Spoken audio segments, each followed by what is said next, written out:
Hola chicos, ¿qué tal? Buenas noches. Vamos a continuar con esta sesión de la segunda semana de homología, el curso que están llevando. Entonces vamos a hacer un tema nuevo que no lo había hecho con la rotación pasada, que es tuberculosis pulmonar. Eh, Revisé el banco de la rotación pasada que acaban de llevar y tuberculosis pulmonar no lo han preguntado. Preguntaron más neumonía, anatomía, síndromes pleurales, pero tuberculosis no he visto que le hayan preguntado, pero tal vez intercambian y para esta rotación sí preguntan tuberculosis porque es una patología muy frecuente y es necesario que la sepan, ¿ok? Em, entonces, vamos a comenzar hablando de la tuberculosis y creo que ya todos o tenemos una noción o una idea de qué trata la tuberculosis, ¿no? La tuberculosis primero es una enfermedad infecciosa que es causada por un bacilo tuberculoso. Un bacilo tuberculoso se refiere a una bacteria. Y como sabemos, las bacterias tienen nombres, ¿no? En este caso, la bacteria causante de la tuberculosis es el Mycobacterium tuberculosis, como para que nunca te olvides. Tiene el mismo nombre de la enfermedad, solo que le agregas Mycobacterium. ¿Ya? Este es un bacilo alargado que va a tener ciertas características que lo vamos a ver más adelante cuando hablemos del patógeno y también como generalmente esta enfermedad, si bien es cierto, el mayor foco infeccioso son los pulmones, puede atacar también a otras partes de nuestro cuerpo, puede atacar a nuestro cerebro, puede atacar a nuestra válvula ileocecal a nivel gastrointestinal, puede atacar a nuestros huesos, entonces va a tener bastantes variaciones o tuberculosis de formas extrapulmonares, pero la que nos vamos a dedicar a ver hoy día, porque somos en el curso de neumología, es netamente la tuberculosis pulmonar. ¿Ok? Entonces vamos a hablar un poco acerca de la epidemiología. Recordemos que tenemos dos enfermedades infecciosas que atacan principalmente bueno, el sistema respiratorio, son muy conocidas, que es el COVID-19 y la tuberculosis, ¿no? Cuando llegó el COVID, pues reemplazó a la tuberculosis, pero hoy en día vuelve a ser la principal causa de muerte en el mundo por un patógeno infeccioso tras ya la recaída del COVID-19, ¿no? Pero actualmente la tuberculosis que es causada por una bacteria vuelve a tomar el mando de las causas de muerte infecciosas más frecuentes. Cuando hablamos de una tuberculosis multiresistente, estamos hablando de que existe resistencia a los fármacos con los que van a ser tratados, que ya más adelante vamos a conocer el isoniazida, la rifampicina, el etambutol y piracidamida. Entonces, cuando hablamos de un multiresistente, podría ser que tiene resistencia a la rifampicina y la isoniazida, ¿no? Entonces, eso es una crisis, sí. ¿Por qué? Porque estos pacientes no tienen el esquema sensible con el que deberían ser tratados, que es el de primera línea. Vienen a ser un riesgo para la salud pública porque al hacer un tratamiento un poco más largo, porque ya no van a ser tratados como deberían desde la primera vez cuando son sensibles, van a generar constantemente abandonos y se va a ir haciendo mucho y más resistente a diferentes otros fármacos. Y lo que pasaría es que pues vuelven a ser un foco muy infeccioso para las demás personas y contagiarlas. Y no solo contagiarles tuberculosis, sino contagiarles una tuberculosis multidroga resistente o con mucha resistencia. Ya, entonces eso hay que tener en cuenta que la tuberculosis multiresistente es una crisis de salud pública y una amenaza para nuestra seguridad sanitaria. Solo 2 de cada 5 personas con tuberculosis farmacorresistente tuvieron acceso en el 2023. ¿Ya? Ahora, otra de las cosas que me olvidaba decirles es que Perú es uno de los países dentro de Latinoamérica con mayor prevalencia, pero también dentro de las tuberculosis con resistencia, también vendría a ser uno de los países más frecuentes, ya junto con Brasil. Ahora vamos a hablar un poco acerca del patógeno de la tuberculosis, que en este caso ya lo hemos conocido, es el Mycobacterium tuberculosis, ¿no? Como ven en la imagen, es una bacteria en forma de bacilo, alargada, y como ataca nuestros pulmones, pues es una bacteria aeróbica. ¿Ok? Por eso constantemente cuando ataca los pulmones les gusta estar en los ápices, ¿ok? Donde hay mayor cantidad, donde hay la mayor cantidad de oxígeno. Entonces, al ser una bacteria aeróbica, le gusta estar en un lugar donde haya bastante cantidad de oxígeno, ¿no? Otra de las características es que al ser un bacilo alargado también tiene una forma curva, ¿no? Ok, bacilo alargado, con forma curva. Hay algo que les va a llamar la atención y les pueden poner en su examen el famoso VAR, ¿no? Que significa que es un bacilo ácido alcohol resistente. Esta característica le da una sustancia que se encuentra en su pared celular, conocido como el ácido micólico. ¿Ok? ¿Y qué es lo que hace el ácido micólico? ¿Por qué les da la característica de bacilo ácido alcohol resistente? Porque les permite ser resistentes a una decoloración por carbofluxina. Es decir, les meten la tinción de carbofluxina y estos no se van a colorear porque son resistentes debido al ácido micólico. Les dan una resistencia a la tinción. Listo. Ahora, otra de las cosas que ellos para poder hacer su metabolismo, para poder multiplicarse, necesitan un medio aeróbico, un aeróbico estricto, como ya sabemos, los pulmones. Ahora, otra de las cosas que es muy importante acerca de este patógeno es que su crecimiento es muy lento, entonces requiere una incubación relativamente larga, que es aproximadamente de 15 días. Incubación de 15 días. Ahora, ¿qué es en la incubación? Es el momento desde que el patógeno, que en este caso es el bacilo, llega a nuestro cuerpo hasta cuando el paciente tiene síntomas. Es decir, yo me contagio hoy, pero dentro de 15 días recién voy a empezar con los síntomas, ya sea con tos, con fiebre, con sudoraciones nocturnas. Entonces, el periodo de incubación es aproximadamente de 15 días para que tú puedas empezar a tener síntomas inespecíficos. Otra de las cosas que podríamos tener es la transmisión, ¿no? ¿Cuál es la vía de transmisión de la tuberculosis, chicos? ¿Cómo creen que se transmite la tuberculosis? ¿Cuál es la vía principal? ¿Ya saben?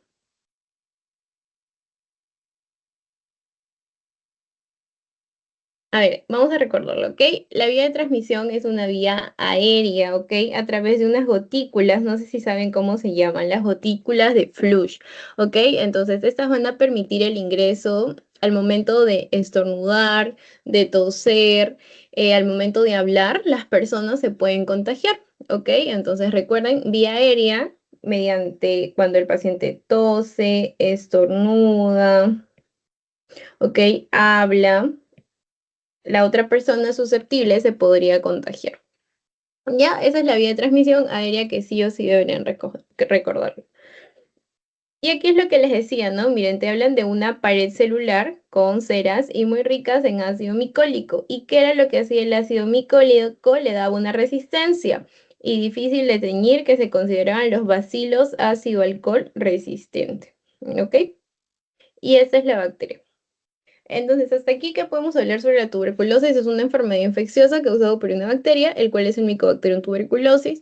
Este es una bacteria en forma de bacilo que es estrictamente aeróbico, que tiene ácido micólico, que le da una característica de ácido alcohol resistente, que evita que se tiñe con la carbofluxina. ¿Qué más podríamos decir? La vía de transmisión, que es muy importante, ¿no? ¿Cómo tú te podrías contagiar de tuberculosis? No es la única porque también podría ser a través de fomites, es decir, se utiliza la mascarilla de otra persona. Sin embargo, la vía de transmisión principal es la vía aérea a través de las gotículas de Flush. Entonces, cuando el paciente tose, estornuda, habla, canta y hay otra persona susceptible frente a ella, se puede contagiar y puede desarrollar la enfermedad. ¿Ya? Ahora, hablemos de la primo infección tuberculosa. ¿En qué consiste? Primo de primera infección tuberculosa. Es decir, es el conjunto de reacciones que va a pasar en nuestro organismo cuando por primera vez yo me contagio de tuberculosis, ¿no? Entonces, un conjunto de reacciones ocurridas cuando por primera vez el humano se pone en contacto con el agente patógeno, que en este caso es la bacteria Mycobacterium tuberculosis. ¿Y la gravedad de qué depende? Es decir, que yo tenga una primoinfección por tuberculosis no necesariamente va a hacer que yo desarrolle la enfermedad. Es decir, si yo estoy, porque en algún momento todos vamos a estar en contacto con el Mycobacterium, no necesariamente porque yo esté en contacto con el Mycobacterium voy a desarrollar la enfermedad. ¿De qué depende? ¿De qué depende de que yo desarrolle la enfermedad o de la gravedad de la enfermedad? Depende de dos cosas. Del número de gérmenes, qué tan patógenos son los gérmenes y qué tan abundantes son, por ejemplo, no es lo mismo, ¿cómo ponerles? No es lo mismo que te contagies por un paciente que está empezando su tratamiento a un paciente que no ha recibido tratamiento, que tiene resistencia, no es lo mismo, ¿ok? Sus gérmenes no son tan patógenos del que está recibiendo el tratamiento como el que no y es mucho más resistente. Entonces va a depender de eso, tanto del número de gérmenes del paciente que te va a contagiar y también depende mucho del que va a llegar, ¿no? O sea, de nosotros, pues, ¿no? ¿Cómo está nuestra defensa? Si, por ejemplo, nosotros tenemos buenas defensas, nos alimentamos bien, todos nuestros niveles laboratorios están completamente bien, no sufrimos de ninguna enfermedad, entonces nuestras defensas están correctamente, pues no están normales. Entonces, es muy probable que nosotros no desarrollemos la enfermedad. Pero, ¿qué pasaría si pues estamos en un paciente inmunosuprimido que toma corticoides, o sea, corticosuario? ¿O qué pasaría si estoy ante un paciente con VIH, sin tratamiento, antirretroviral? O si estoy a un paciente que está en plena quimioterapia. Entonces, estos pacientes son huéspedes muy susceptibles. ¿Y qué va a pasar? Probablemente en ellos sí se vaya a desarrollar la enfermedad. Y como les dije, dependen de estos dos factores que yo pueda desarrollar la enfermedad, del número de gérmenes y la defensa del sujeto. ¿Ya, chicos? Entonces, en eso consiste la primoinfección. Y también hablar de primoinfección tuberculosa no es lo mismo de hablar de lesión primaria. ¿Ok? Son cosas distintas. O que enfermedad tuberculosa primaria. Como les dije, primoinfección no necesariamente significa que yo voy a desarrollar la enfermedad, pero una enfermedad tuberculosa primaria me está diciendo que yo ya estoy desarrollando la enfermedad. Entonces no confundan esos dos términos porque primoinfección puede ser el conjunto de cómo tu cuerpo reacciona por primera vez al patógeno. Puede ser que tu cuerpo sea muy fuerte y retenga la infección y solo forme su lesión, su granuloma y contenga la infección y tengas ahí tu tuberculosis latente, pero no hagas ninguna sintomatología porque no vas a desarrollar la enfermedad, o que seas un paciente inmunosuprimido o inmunocomprometido, el cual sí va a desarrollar la enfermedad, ¿no? Entonces recuerden esas diferencias entre prima infección, que no es lo mismo con enfermedad tuberculosa primaria, ¿ya? Son cosas diferentes. Ahora, antes de continuar, es importante que sepan o que conozcan un poco acerca de las lesiones primarias. Les presento en la imagen que se ve ahí como una cierta área radiopaca, que es la lesión primaria, ¿ok? Que lo pueden ver acá. Entonces, esta lesión primaria es a predominio, no sé si se logra ver lo que he señalado, sí, ahora sí. Esa lesión primaria es conocido como el complejo primario de Gauss. No es tan frecuente que se da en un 15 o un 17% de los pacientes con tuberculosis y donde lo observo en una radiografía, como pueden ver en la imagen.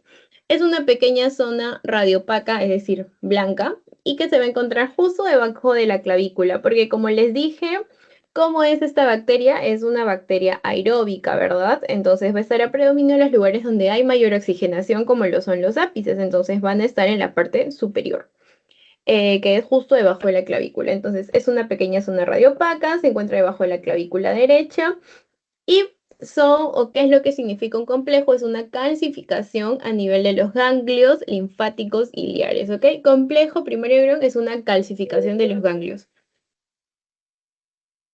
Es una calcificación de los ganglios, ¿ok? No sé si... A ver, ya. Pensé que se me vio en internet.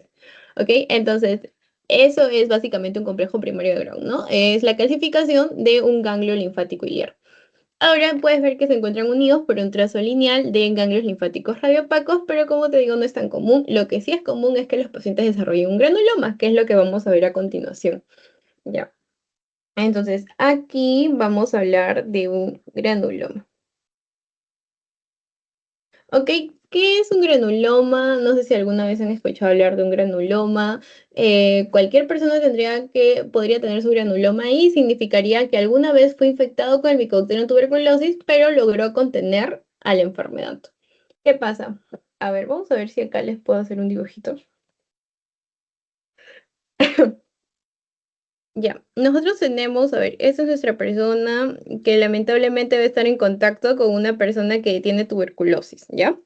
Entonces la otra persona pues va a toser y sus gotículas de flush van a entrar por vía aérea, que es la más común, ¿cierto? Entonces, van a ingresar estos bacilos del Mycobacterium y va a llegar a nuestro sistema respiratorio. ¿Por qué? Porque ingresa a través de las fosas nasales y sigue todo el tracto respiratorio con toda la vía aérea. Entonces, vamos a hacer un zoom Aquí vamos a hacer un zoom. ¿Qué pasa a nivel de la microscopía, no? Nosotros tenemos que aquí está nuestro bacilo, que es un bacilo alargado, ligeramente curviado. Entonces nosotros tenemos células de nuestra inmunidad que nos van a proteger. En este caso tenemos a nuestro macrófago, ¿no? Nuestro macrófago, ¿qué se encarga de hacer? Se encarga de comer todo lo malo que entre. Se encarga de fagocitarlos, ¿no? Entonces, ¿qué pasa aquí? El macrófago va a fagocitar a este micobacterio. Lo va a comer.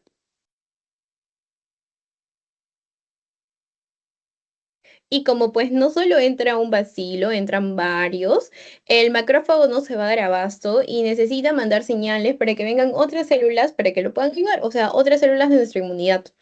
Entonces, el macrófago llama a nuestros linfocitos, especialmente los linfocitos CD4, y los llama y les dice, no, oye, necesito que mandes más células porque de verdad no estoy pudiendo con esta infección y necesito que me apoyes porque si no, esta infección se va a propagar por todo el cuerpo. Y entonces el linfocito CD4 dice, ok, te voy a ayudar. Y manda a células inmunitarias, ¿no? Manda a diferentes tipos de interleuquina, el factor necrosis tumoral alfa, manda a diferentes citocinas. Y entonces estas interleuquinas, estas citocinas, van a ayudar a contener la infección. Van a ayudar a contener la infección. Entonces, la unión, pues, de este macrófago comiendo al bacilo con las interleuquinas, las citocinas y otros linfocitos, por ejemplo, los linfocitos B, los fibroblastos, todos van a lograr hacer un acúmulo. Y este acúmulo se conoce como granuloma. Es decir, es cuando el macrófago con otras células inflamatorias ha logrado frenar al bacilo de Koch o al micobacterio. Y al lograrlo frenar, ha logrado que no se desarrolle la enfermedad, que se quede ahí en forma de un granuloma. Y es lo que dice acá, ¿no? O lo que puedes ver en la imagen. Esto es un pulmón que tiene un granuloma. Hacemos un zoom. ¿Y por qué está compuesto de los granulomas? Por células dendríticas, por neutrófilos, por células B, por células natural killer, por fibroblasto, por los famosos macrófagos, por los linfocitos T y por el bacilo, ¿no? Y por el bacilo. Acá están los bacilos, si se dan cuenta. Todos esos rojitos son los bacilos. Entonces, todas estas células de nuestra inmunidad han ido y han rodeado los bacilos y han contenido la infección, ¿ya? Entonces, esto es lo que pasa en un paciente que está con buena inmunidad. No tiene inmunidad deficiente. Entonces, nosotros, que nuestra inmunidad puede ser que esté bien, en lo general. Entonces nosotros vamos a generar o vamos a tender a hacer granulomas. ¿Por qué? Porque para lograr, es un mecanismo de defensa de nuestro cuerpo para detener la infección. Pero ¿qué pasaría con los pacientes que pues su nivel de linfocitos CD4, su inmunidad está disminuido? Por ejemplo, en el caso de los pacientes con VIH, ¿no? Que su órgano diano son las células, bueno, los linfocitos CD4. Entonces, los linfocitos CD4 van a estar disminuidos. Entonces, ¿qué pasa? Cuando el macrófago pide ayuda para contener este bacilo, el linfocito CD4, al estar muy disminuido, no le va a hacer caso, o sea, no le va a importar lo que le diga, entonces no va a mandar a citocinas o va a mandar ayudas al macrófago. Entonces, ¿qué pasa? Obviamente que el bacilo va a poder replicarse y va a decirle, macrófago, no me haces nada, ni siquiera me puedes contener, yo voy a empezar a replicarme. Y es lo que hace, ¿no? El bacilo empieza a replicarse, a replicarse, a replicarse y empieza a extenderse. Y este bacilo va a viajar por todo nuestro cuerpo. Bien puede hacer que haga una tuberculosis pulmonar, pero al no tener un freno puede diseminarse a través de vía sanguínea y puede irse a otros órganos, y ahí están las famosas formas de tuberculosis extrapulmonar, como por ejemplo puede ir al cerebro y generar una meningitis tuberculosa, puede ir a la válvula ileocecal en el intestino y generar una tuberculosis gastrointestinal, podría ir a los huesos y generar una tuberculosis ósea. Entonces, eso es lo que pasa y por eso generalmente los pacientes inmunosuprimidos, como los pacientes con VIH, suelen hacer tuberculosis extrapulmonares, que suelen ser fuera del pulmón. ¿Ya? Entonces, eso es básicamente lo que les quería explicar acerca del granuloma. El granuloma es la colección amorfa, como les dije, de macrófagos y de células inflamatorias, que están destinados a qué? A restringir la propagación bacteriana, es decir, a evitar que las bacterias se sigan replicando. En inmunocompetentes, inhiben a los bacilos y detienen la Progresión lenta de la enfermedad activa, es decir, en los pacientes que están totalmente sanos y que su inmunidad está correcta, o sea, son competentes, van a formar granulomas para frenar la infección, porque es una manera de decir alto, no son como los policías. Entonces, pon alto, voy a poner orden acá, no se va a desarrollar la enfermedad, no te preocupes. ¿Ok? Entonces, eso es el granuloma, chicos. No sé si se me logró entender. ¿Podrían reaccionar para saber si se logró entender o quieren que lo vuelva a repetir?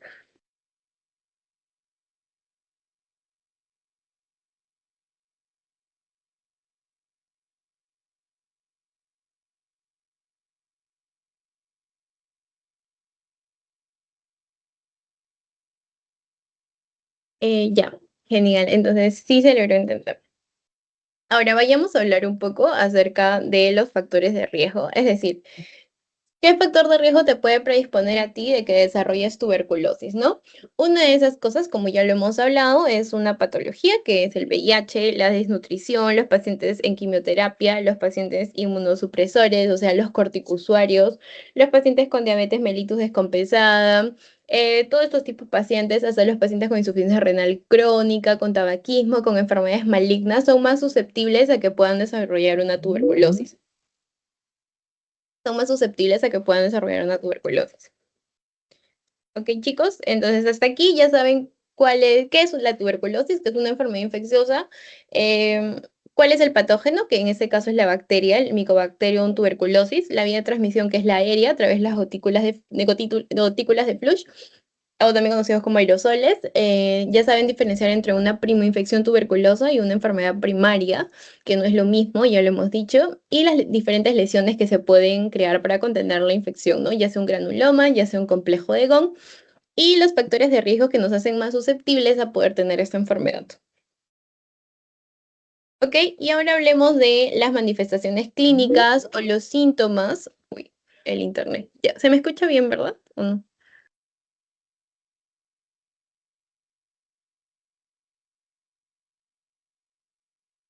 Sí, ahora sí te escucho. Ok. Gracias. Entonces, dentro de las manifestaciones clínicas, pues vamos a ver que existen diferentes síntomas en estos pacientes. Los más característicos son la famosa fiebre, abdominio nocturno, la fatiga, la pérdida de peso, las sudoraciones nocturnas, el constante tos o también tos con sangre, que es la hemoptisis, y la persistente tos, ¿no? ¿Qué es lo que va a hacer las manifestaciones clínicas generalmente? Y lo que suele ser la triada es fiebre, pérdida de peso y sudoraciones nocturnas. No todos los pacientes hacen hemoptisis, porque que el paciente haga hemoptisis significaría que tiene una cavidad. ¿Ok? Y eso lo vamos a ver a continuación con las formas clínicas. Hablando de la forma clínica insidiosa, catarral, forma aguda respiratoria, forma hemoptoica, forma pleural y forma combinada, que es lo que les han puesto en su teoría. Por ejemplo, cuando nosotros hablamos de una forma insidiosa, es que el paciente está caracterizado porque únicamente tiene pérdida de peso, tiene astenia, puede tener anorexia, puede tener fatiga o cualquiera de esos relacionados con síntomas sistémicos. Ok, pero si hablamos de una forma catarral, es los que están relacionados a estos pacientes que son sintomáticos respiratorios, es decir, van a tener tos, expectoración constante, lo suelen asociar a un resfriado prolongado. Eso es forma catarral. Pero luego cuando hablamos de forma aguda respiratoria, si me preguntas, ¿cómo diferencia una forma catarral de una forma aguda respiratoria? Es que la forma aguda respiratoria tiene la presencia de fiebre a comparación de la catarral. Y lo otro que se parece, pues sí, es la tos húmeda, el malestar general y que es similar a una gripe o a una neumonía o periodo gripal, ¿no?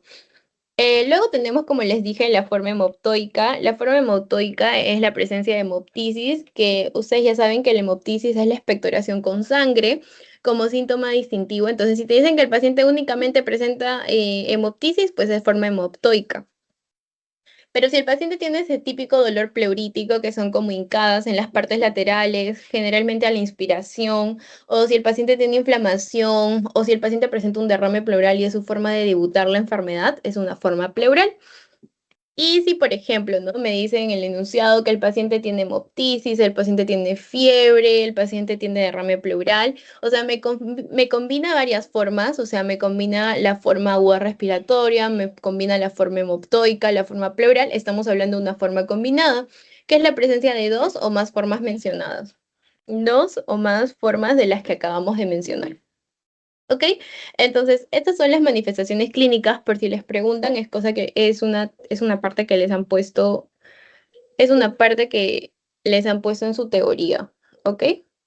Bueno, entonces, siempre cuando vayamos a hablar de una enfermedad es importante conocer qué es el patógeno, la forma de diagnóstico, el tratamiento, ¿ok? Y la evolución de la enfermedad. Ya hemos hablado de los síntomas, cómo identificarlo, porque ustedes saben que para poder diagnosticar una enfermedad no solo son pruebas auxiliares, que es lo que vamos a ver a continuación, sino siempre es la historia clínica. En este caso, al ser una enfermedad infecciosa como lo es la tuberculosis, tenemos que preguntar los antecedentes epidemiológicos, ¿no?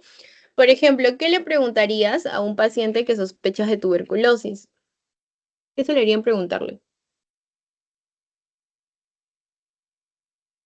En antecedentes epidemiológicos, pues yo le preguntaría si ha estado en contacto con algún paciente que ha tenido tuberculosis, ¿no? En el último año.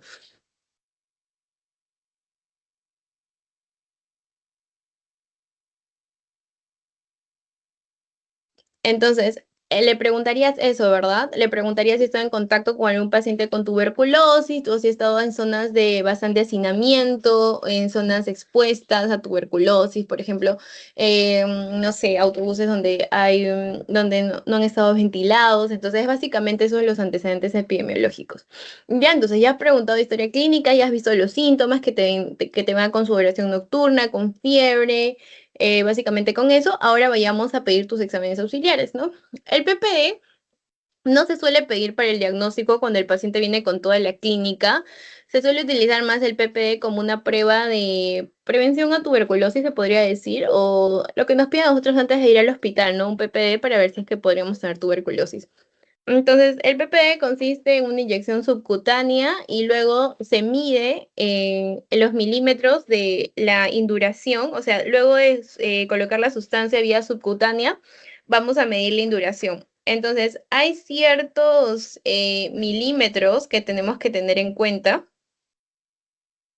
Por ejemplo, nosotros o las personas sin factores de riesgo, no es lo mismo la induración de estas personas con un paciente con VIH.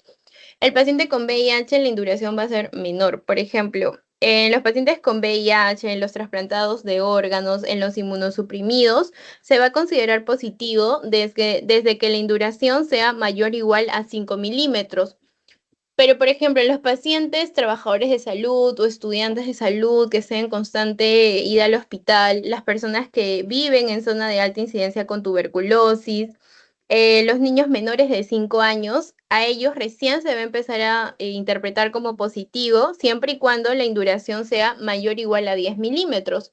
Pero, por ejemplo, si estamos hablando de unas personas sin factores de riesgo, ahí sí, pues la induración es un poco mayor, ¿no? Es mayor o igual a 15 milímetros, no es el mismo grado que es con los otros. Ok, chicos, entonces eso también sí les podrían preguntar, no en una pregunta verdadero y falso, como que el personal de salud se considera positivo de tuberculosis desde que la induración es de 7 centímetros para adelante, falso, ¿verdad? Es mayor o igual a 10 milímetros. O por ejemplo, si te dicen personas sin factores de riesgo se considera positivo desde los 8 milímetros, falso, es desde los 15 milímetros. Entonces es bueno que sepan cuánto milímetro y cuándo se interpreta como positivo dependiendo del factor de riesgo que tenga el paciente. Y ahí creo que esto también lo han visto en laboratorio. Luego vayamos a ver otros exámenes que son muy importantes, que son los exámenes auxiliares de imagen. Los exámenes auxiliares de imagen tenemos a la radiografía de tórax y a la tomografía, que son muy importantes para ver ciertos patrones que son característicos de la tuberculosis, ¿no? Por ejemplo, cuando hablamos de la radiografía de tórax, como puedes ver en la imagen, estamos hablando de infiltrados, de áreas de intensidad incrementada, acumulación de células inflamatorias. Entonces, básicamente lo que vas a ver son estos patrones como reticulares e infiltrados, ¿ok? Todo esto nos podría hacer sospechar de una tuberculosis. Luego también si se tiene la posibilidad, si el hospital cuenta con tomografía, también se podría hacer una tomografía que es un poco más sensible, te da mayor resolución del carácter de la tuberculosis, si hay mayor, por ejemplo, afectación mediastinal, si hay afectación iliar, si hay las presencias de las bulas, de las cavitaciones, ¿no? Entonces, en la tomografía se van a ver esas cosas que en la radiografía no se suelen ver porque la tomografía es un poco más específica, ¿no?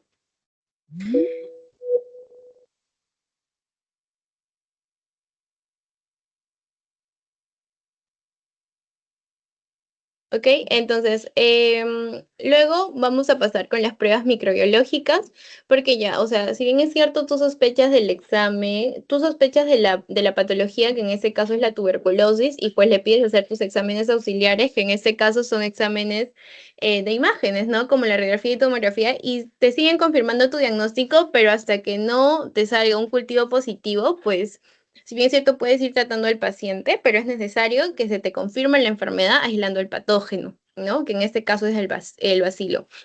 Entonces, dentro de las pruebas microbiológicas, podemos pedir una baciloscopía. La baciloscopía que utiliza la tinción de Ciel-Nielsen es la propiedad para ver a los micobacterios también, de retener ciertos colorantes. Por ejemplo, en este caso vamos a tener la famosa o lo que hemos visto anteriormente, bacilo ácido alcohol resistente, que es por los ácidos micólicos, ¿no? Y eso es que la baciloscopía, que es lo que también han visto en laboratorios, les van a decir que hay tantos bacilos por tantos números de células, algo así. Entonces, eso es la baciloscopía. Sin embargo, por ejemplo, en el caso de los pacientes con VIH, las baciloscopías suelen salir negativas. O sea, les tomas 10 baciloscopías a los pacientes con VIH y suelen salir negativo, negativo, negativo. Pero eso no significa que no tengan la enfermedad, sino que en esos pacientes no generan tanto esputo y no, en su esputo no salen tantos bacilos. ¿Ya? La prueba más sensible y el gol estándar es el cultivo. Pero el cultivo tiene una desventaja, que al ser un decrecimiento lento de estas bacterias, pues igual un cultivo siempre demora, ¿no? Demora semanas. Entonces, si bien es cierto, no vamos a esperar al cultivo para poder dar tratamiento a nuestro paciente, porque nuestros pacientes puede seguir contagiando, puede ser un riesgo para la salud pública o puede seguir expandiéndose la enfermedad en sí mismo. El cultivo es el gol estándar que sí o sí se debería tomar y ya, por ejemplo, si te sale positivo, pues qué bueno, continúas con la terapia y si te sale negativo, pues buscarías otros agentes patógenos para la enfermedad, ¿no? Entonces, sí es importante el cultivo, sí o sí a todo paciente que venga su radiografía, su BK y su cultivo, ¿no? Su tomografía si se puede también. Ya, y luego tenemos que hoy en día se han creado las pruebas moleculares, que son las pruebas, si bien es cierto, son caritas, no todos los hospitales lo tienen, pero son mucho más rápidas y más efectivas, porque también aíslan, o si bien es cierto, no aíslan al patógeno, aíslan una partícula del patógeno, que en este caso, por ejemplo, en el GenExpert, aíslan su material genético. ¿No? Entonces, al aislar su material genético, que en este caso es el ADN del Mycobacterium, nos dice si hay presencia de Mycobacterium porque he visto el ADN del patógeno. Ahora, ¿en qué consiste el GenExpert? Pues al igual que el cultivo, también vas a necesitar el esputo del paciente, lo pones en un cartucho y la máquina te hace todo, porque es una prueba automatizada. Entonces, el PCR en tiempo real es el GenExpert, que es una prueba de diagnóstico sumamente rápido. El tiempo de demora es de 2 horas, a comparación del cultivo que se demora 4 o 3 semanas. ¿No? Entonces es muy rápida y aparte de eso, no solo te dice hay presencia de Mycobacterium, sino también te da un dato adicional que es si es que hay resistencia a un fármaco, que en este caso es la resistencia a la rifampicina. Entonces, ya en Expert tienes que saber que te hablan, te dicen hay presencia o te confirman la enfermedad y además de eso te hablan de que hay resistencia a la rifampicina, que es una de las características principales de esta prueba. Ya si te preguntan cuál es la prueba molecular que se utiliza hoy en día, que te da la presencia de tuberculosis y también si existe resistencia a rifampicina, es el GenExpert. Ya chicos, y es de lo que les han hablado también en su teoría y que deberían conocerla porque se utiliza hoy en día. Ujú. Ya. Bueno, no sé si hasta ahí tienen alguna duda, alguna pregunta sobre este tema, chicos.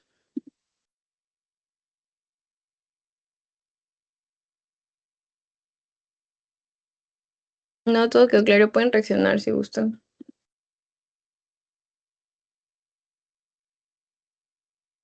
Ya.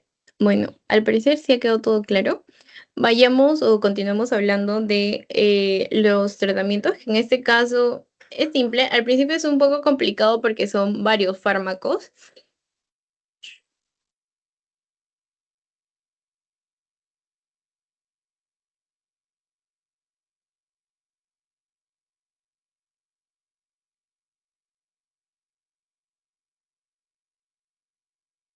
Ya. Entonces vamos a continuar con el tratamiento. El tratamiento primero es importante saber o hablar acerca del tratamiento de tuberculosis que sea pulmonar y que no sea extrapulmonar. Entonces tenemos dos situaciones que las voy a explicar aquí. Hay dos tipos de tratamiento que se van a diferenciar en el tiempo. Uno de ellos te va a durar 6 meses y el otro te va a durar un año, 12 meses. ¿Y qué es lo que me va a hacer decidir si un paciente tiene un tratamiento de 6 meses o un tratamiento de 12 meses? Es cómo es la patología, ¿no? Si mi tuberculosis es una tuberculosis pulmonar, solo pulmonar, es 6 meses. Si es un paciente con tuberculosis pulmonar, pero además de eso tiene VIH, también es 6 meses. Cuando la tuberculosis se trata durante 12 meses, es cuando son formas de tuberculosis extrapulmonar. ¿Como cuáles? No todas las extrapulmonares, ¿ok? Las del sistema nervioso central, las del hueso, ay, qué feo mi hueso. Las del hueso, las de las articulaciones y también la tuberculosis de tipo miliar. Estos tres tipos de tuberculosis extrapulmonares tienen un tiempo de tratamiento aproximadamente de 12 meses.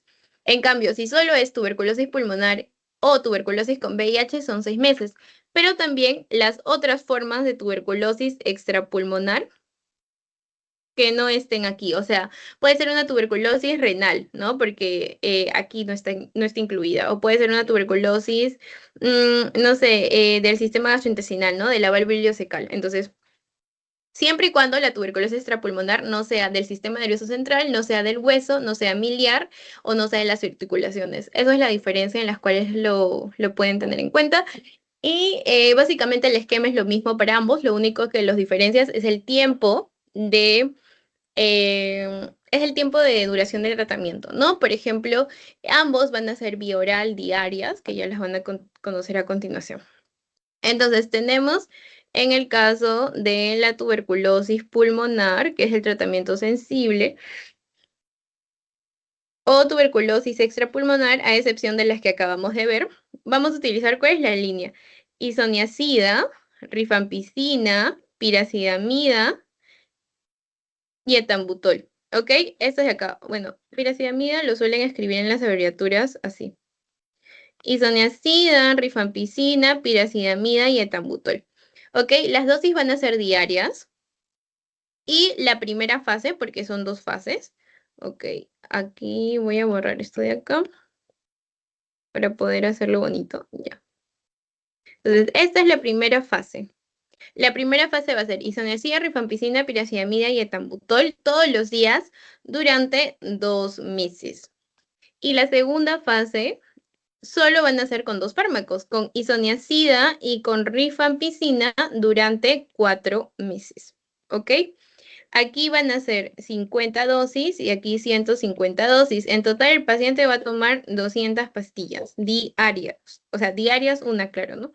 Isoniazida, rifampicina, piracidamida, etambutol 2 meses, ¿ok? Primera fase. Y segunda fase, solo isoniazida y rifampicina durante 4 meses, que en total te daría un tratamiento de 6 meses, siempre y cuando sea la tuberculosis pulmonar o sean formas extrapulmonares que no tengan que ver con el sistema nervioso central, con los huesos, con el miliar, con el de las articulaciones.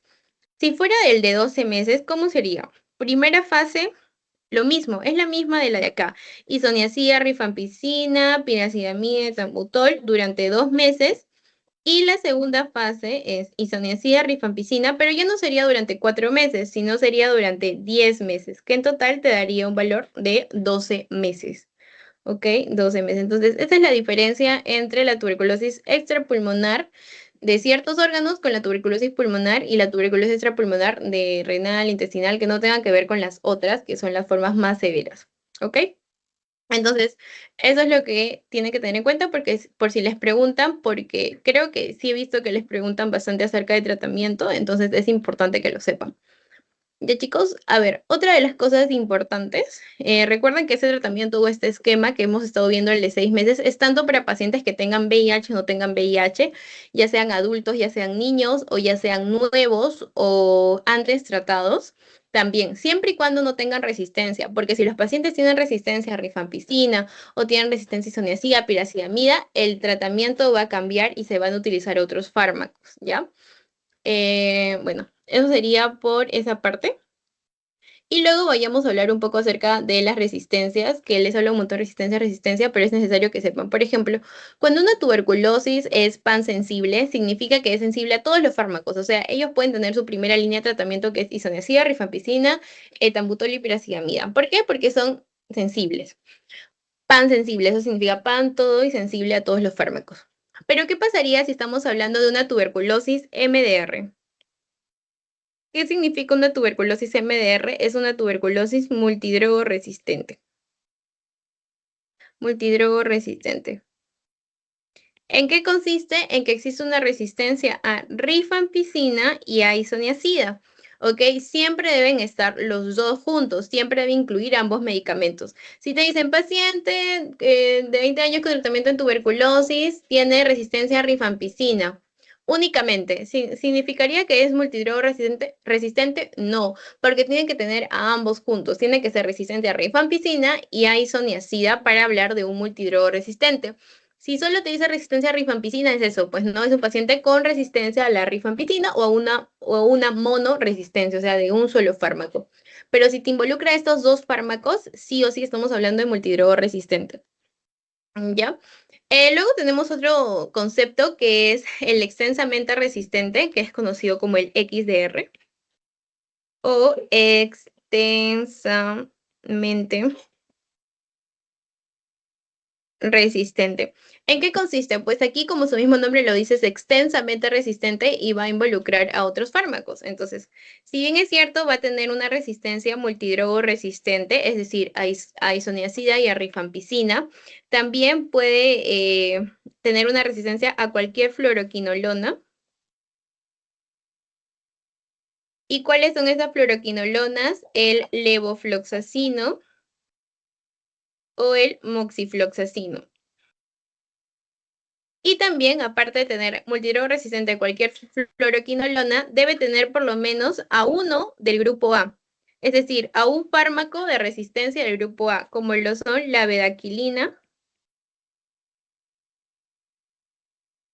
y el inesolito. Ya, chicos, entonces sí o sí deben tener alguna resistencia. Entonces, cuando hablamos de extensamente resistente, debe tener multidrogo resistente más una fluoroquinolona resistente y ya sea un fármaco del grupo A, ya sea bedaquilina o linesodil. ¿Ya? Esos son los casos de XDR y MDR para que lo tengan en cuenta. ¿Ya? Monoresistentes cuando solo hay resistencia a un fármaco antituberculoso y poliresistentes cuando tiene varios fármacos que no cumplen ninguno de estos criterios. ¿Ya? Entonces, eso es lo importante que deberían saber en este tema. Y hay algo que me olvidaba hablarles, que es acerca de los factores adversos o los efectos adversos de ciertos fármacos. Por ejemplo, a ver, les voy a transmitir acá, tengo un cuadrito bonito para que lo puedan ver. Me dan un segundo para transmitirles. A ver, ahora se los transmito. Porque si bien es cierto, no lo he visto ahora que han puesto en su nueva teoría, pero hay bastantes preguntas de banco con los efectos adversos de los fármacos.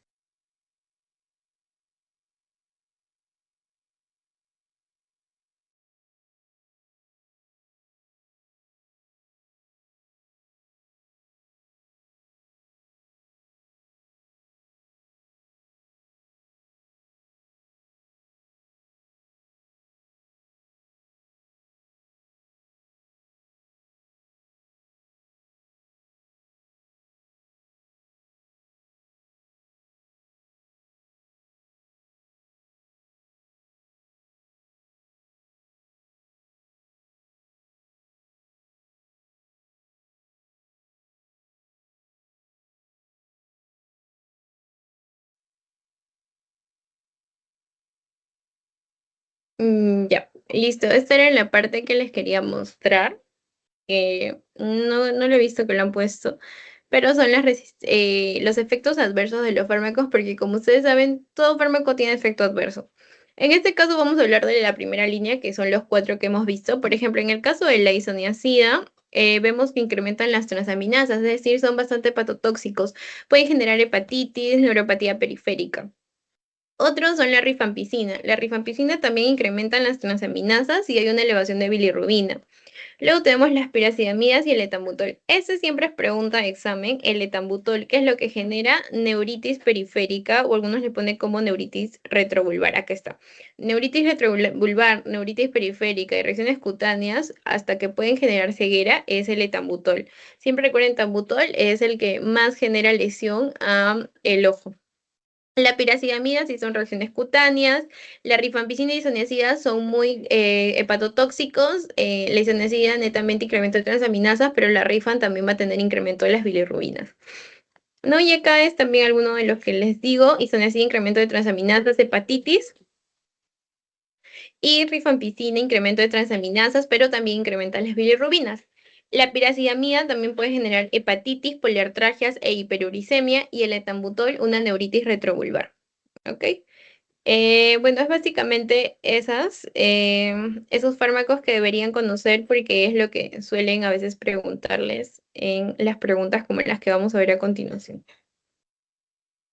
Chicos, no sé si tienen alguna duda, alguna pregunta hasta ahí, o todo quedó claro.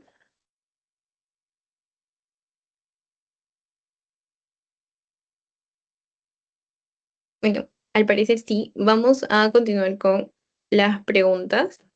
Les voy a dar, no sé, 1 minuto, 2 minutos para que puedan responder, y quiero tu clave en el chat, que se puede. O si no, prenden su micro y me lo dicen.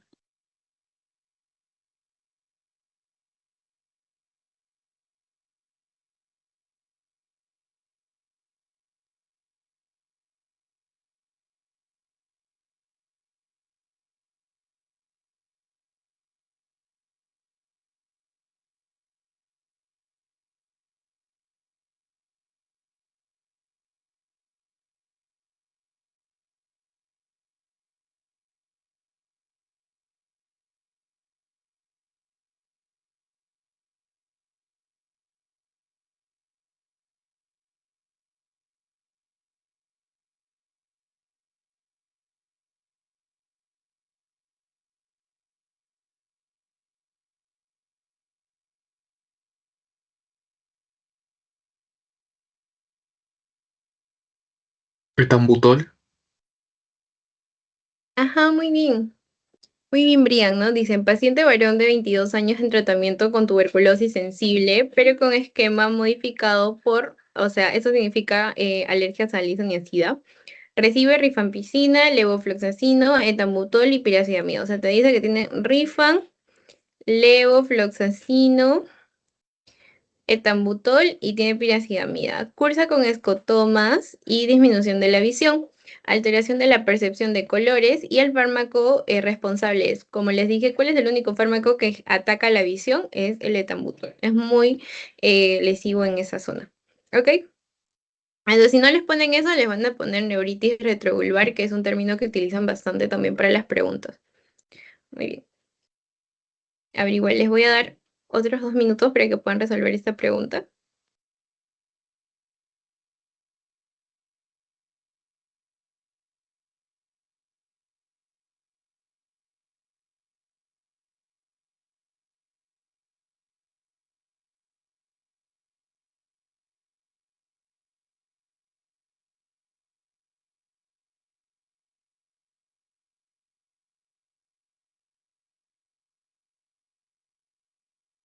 Se le tiene también que hacer estudios aparte para descartarlo. Ah, ajá. Entonces, ¿cuál sería tu clave? La A, La, B, la A. Ok, muy bien. Entonces te dice que tiene un paciente de enfermedad renal crónica en hemodiálisis, en estudios para trasplante renal. Es derivado por sospecha de una TB latente, con un PPD positivo. O sea, TB latente significa que en sí no está desarrollando la enfermedad aún, pero la tiene ahí, ¿no? Y tiene un PPD positivo. Usted le informaría que con un cuantiferón positivo se confirma el diagnóstico, ¿no? ¿Qué necesitamos para hacer un gol estándar? Necesitamos un cultivo, ¿verdad? Entonces, eso no sería la clave. Con un cuantiferón positivo y BK positivo se confirma el diagnóstico, tampoco. O sea, está bien que tenga un BK, pero el BK no es el gol estándar. Tampoco se confirma el diagnóstico. El paciente suele tener PPD positivo, un infiltrado radiográfico, ya muy bien, tiene PPD infiltrado y tiene BK. Ya, pero no tiene cultivo, que es el estándar, necesita su cultivo, ¿no? Entonces, debe repetir el examen para confirmar el diagnóstico tampoco. No solo con el PPD se diagnostica tuberculosis. Recuerda siempre esto. O sea, es radiografía, BK y cultivo. El cultivo es el gol estándar. Además de un PPD positivo, es necesario hacer estudios para descarte de tuberculosis activa. Muy bien, esa es la clave correcta. Muy bien, Brian. Ujú. Ahora sí. A ver, chicos, ya les dije, les soplé esta pregunta.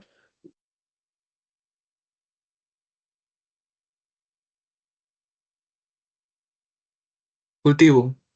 Ajá, muy bien, cultivo, ¿no? A ver, te dice, el gol estándar para el diagnóstico de la tuberculosis, ¿cuál es? Es el cultivo para Mycobacterium tuberculosis, ¿no?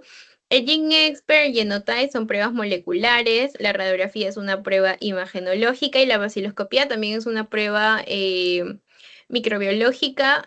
Sin embargo, el gol estándar es el cultivo. Siempre el cultivo para Mycobacterium es el gol estándar. Ya. Ahora, a ver, esta pregunta, chicos. También fue pregunta de exámenes pasados.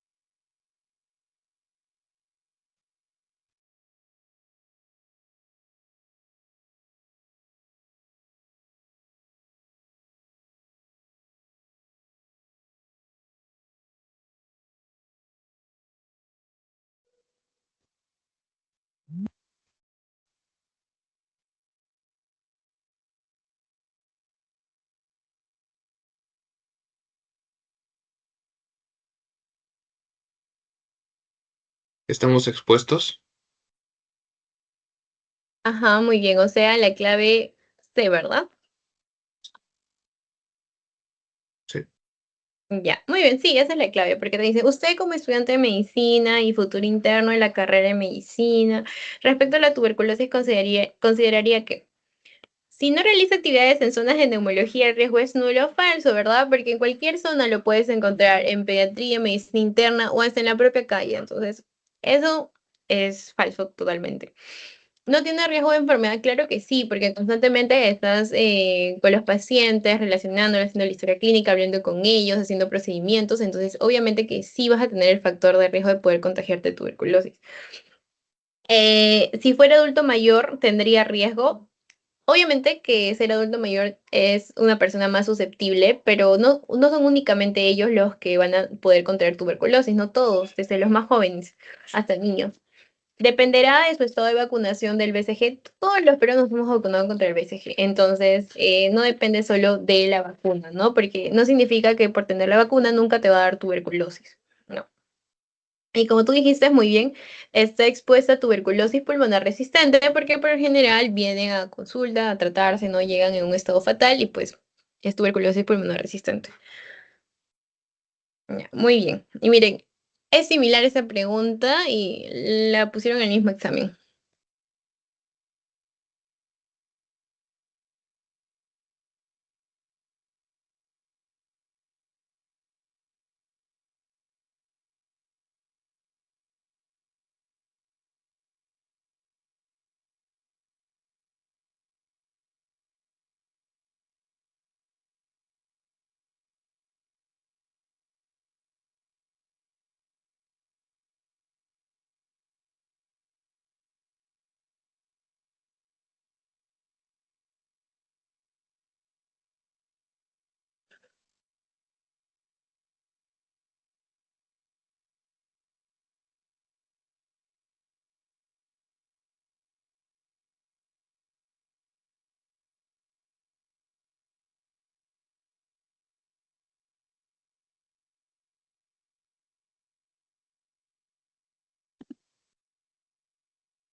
A ver, chicos, ¿alguien quiere responder? Tal vez Alexander, Brian.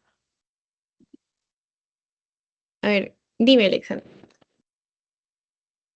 ¿Será la E? Ya, ¿por qué llegas a esa conclusión? Porque, por lo que habíamos visto anteriormente, ¿cierto? Sí. Ya, muy bien. Ok, si te dicen que es una mujer de 30 años, médico dermatológico en el Hospital Nacional, en sexto mes de tratamiento con esquema sensible, tiene pruebas de sensibilidad que evidencia ser tuberculosis pulmonar multidroga resistente, es decir, el paciente, ya la dermatóloga, porque es médico, tiene tuberculosis multidroga resistente. Eso se explica por el ser mujer en edad reproductiva es un factor de riesgo. Para tener tuberculosis multidroga resistente, no. Necesariamente debe tener alguna enfermedad inmunosupresora como VIH. No, porque habíamos dicho que los pacientes desnutridos, pacientes corticousuarios, son personas inmunosupresoras, pero no necesariamente por VIH. Muy bien. El tratamiento necesariamente tuvo errores en su administración. Eh, Necesariamente puede ser por eso, no. Bien cierto, una de las causas para tener tuberculosis resistente es que no hayan dado un tratamiento adecuado. Segundo, es que te hayan transmitido esa resistencia. Por ejemplo, ella al momento de contagiarse no se contagió de TB sensible, sino de TB resistente. ¿Ok? Entonces, luego te dicen, necesariamente toma alguna droga que disminuya la inmunidad como corticoides. No, no es por este hecho, no es por el hecho de estar embarazado, entonces tampoco. ¿El hecho de ser médico es un factor de riesgo para tuberculosis resistente? Sí, muy bien, porque en esta paciente que influyó que está embarazada, influyó el hecho, o sobre todo, el mayor factor de riesgo es una paciente que es médico, ¿no? Y que estén constantemente en contacto con las personas y puede haber adquirido tuberculosis resistente. Muy bien. Ahora, chicos, la pregunta final. ¿Una paciente embarazada puede tomar los fármacos antituberculosos o a ellas no se les trata, se les da otros fármacos? ¿Qué opinan?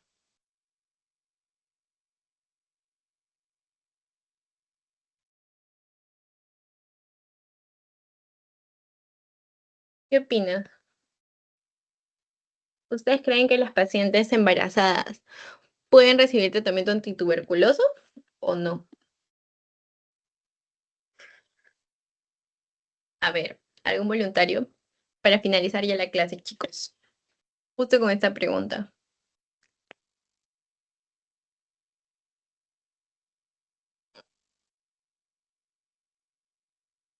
A ver, Alexander, cuéntame, ¿qué opinas tú?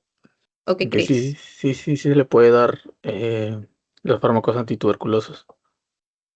Ajá, muy bien, porque como cualquier otra persona, también necesita tratar la enfermedad, ¿no? Si no, la enfermedad no solo le va a hacer daño a ella, sino también a su bebé. Entonces, es obviamente que sí necesita el tratamiento y es el mismo tratamiento. La primera línea, igual, isoniazida, rifampicina, etambutol y piracetamida, así que no, no son teratogénicos.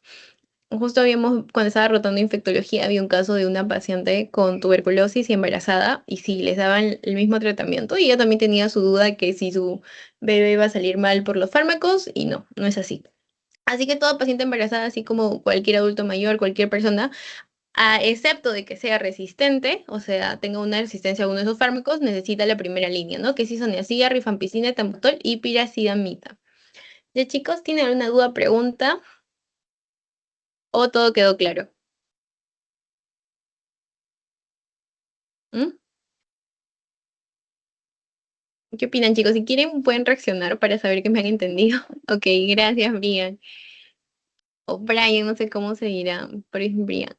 Ya, genial. Creo que sí quedó todo claro. Ya, muy bien, chicos. Espero que les haya podido servir el tema y puedan aplicarlo porque constantemente cuando vayan a emergencia van a encontrar pacientes con tuberculosis. ¿Ya? Entonces, a ver, les voy a enviar el link del post-test para que puedan resolverlo. No sé si les va a aparecer en el chat. A ver. Si no les aparece en el chat, me escriben por privado. Ahí tienen mi número. O sea, lo sacan del grupo para poder enviárselos porque si es que no están dentro del Teams, no les va a aparecer el post-test. Ya, chicos, si no tienen ninguna duda, pues solo quedarían resolver el post-test porque recuerden que es para su asistencia. Si no rellenan el post-test, no cuenta su asistencia. ¿Ya, chicos? Entonces, bueno, si no tienen ninguna duda, eso sería todo por el día de hoy. Si no les aparece el post, me escriben ahorita mismo para mandárselos, por favor.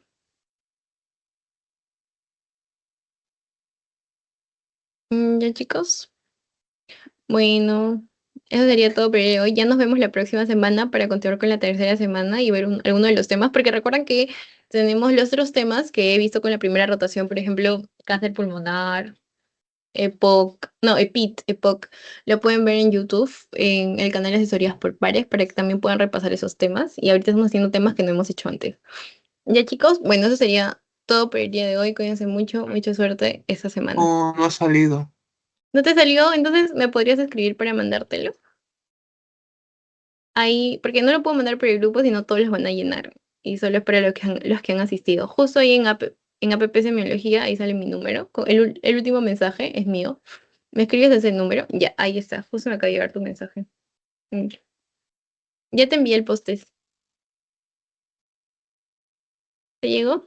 Sí, ¿no? Sí. Ya, listo. Entonces, muchas gracias, chicos. Cuídense mucho. Nos vemos la próxima semana. Hasta luego. Bye. Bye. Te veo, cuídate. Cuídense.